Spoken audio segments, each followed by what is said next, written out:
Hello guys and welcome to this lecture. Now we're going to continue with the tools that will help us to organize our code. Now we're going to talk about structures. Structures are very helpful in order to compress all your data into one place. Remember how much arrays saved you time? Structures also are going to save you a lot of time. Let's see by an example so that you can follow up with me. Right-click on Application, add Object, and choose Duty. Let's call this pump. Click Add. We have created a struct. Its type is pump, which is the name we gave it. And here we can define things. Let's say I have a pump. I can put every single variable that is required for a pump inside this struct. So remember from our combinational program we had before, we had too many variables. Let's add all of them to this pump. We had manual start.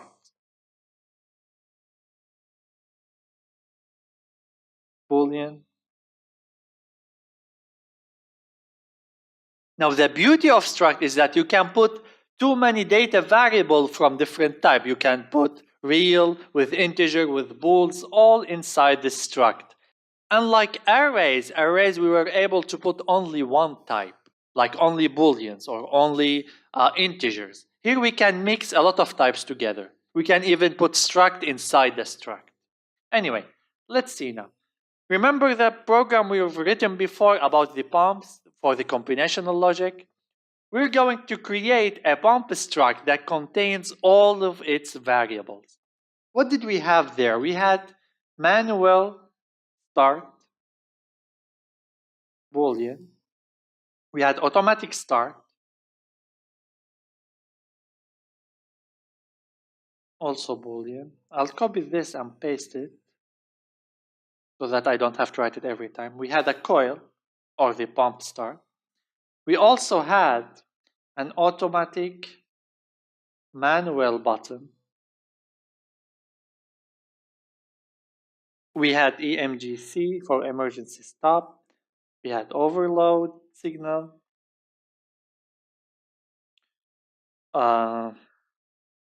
We had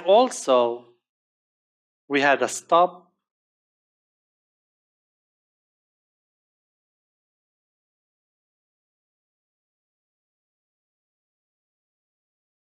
And also we had sensors, if you remember. We had a pressure sensor, and it was an integer here. Let's copy this. We had the pressure preset value.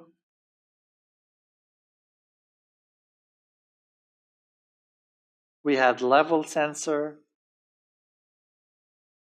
And that's it regarding the pump and its operation. Now assume that I have 10 water deposits and I have 10 pumps. Take a look here. I have around 8 or 9 variables.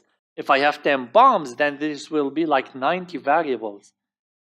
I mean, that's a lot. Imagine that I'm gonna write pump 1, coil, bool, then pump 2, coil, bool, then pump 3, and then just imagine that I write each of these 10 times. That's a lot of writing, and that would be a really messy code.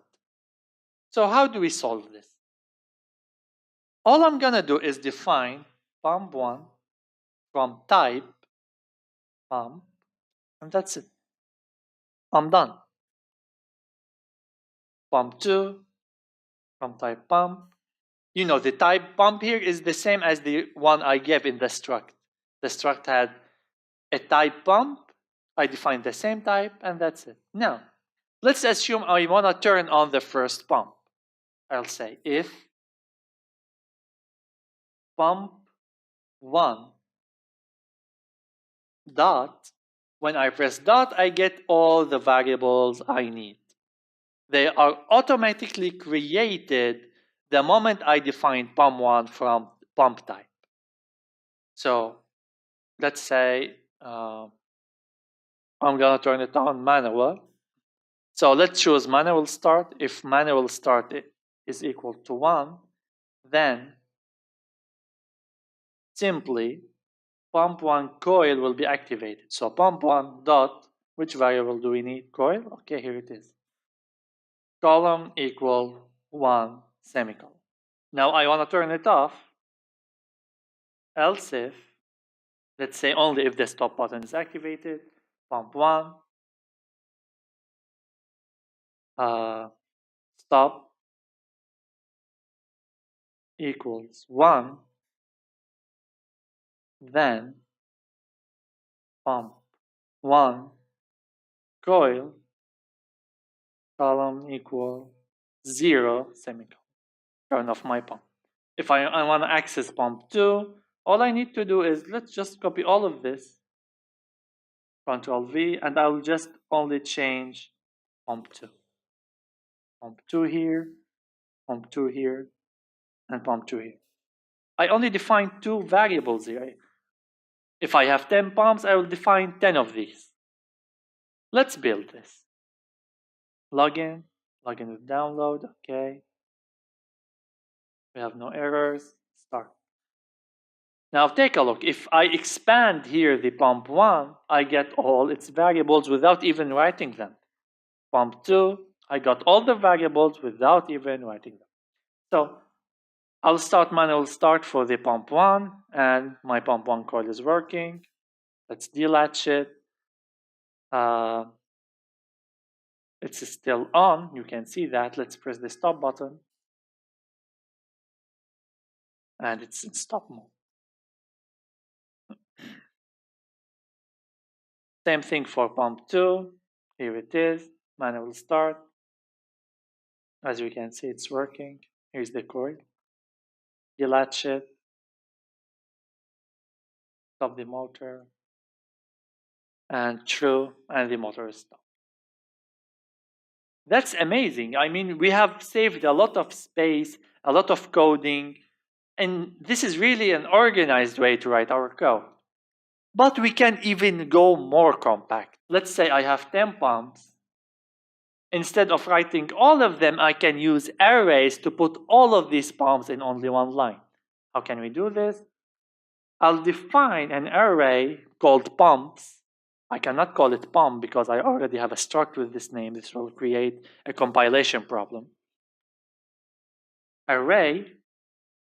So I said I have 10 pumps from 1 to 10 of. Now remember, after of, we write the type of the array.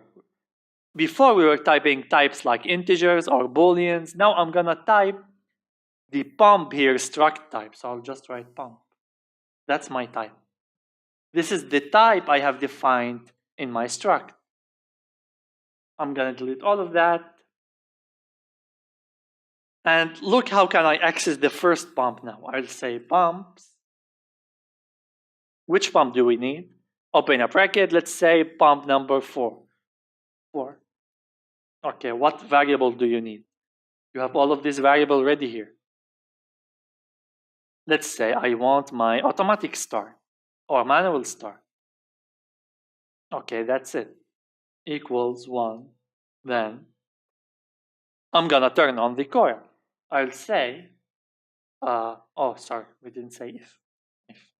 Okay. Now what I'm gonna say is pumps. Which pump coil are you looking for? For the fourth one. Which variable? Coil for sure. And semicolon. A column equal 1. And that's it. Let's take a look at this. Login and download, okay. Look how cool is this. I have 10 pumps defined just like that.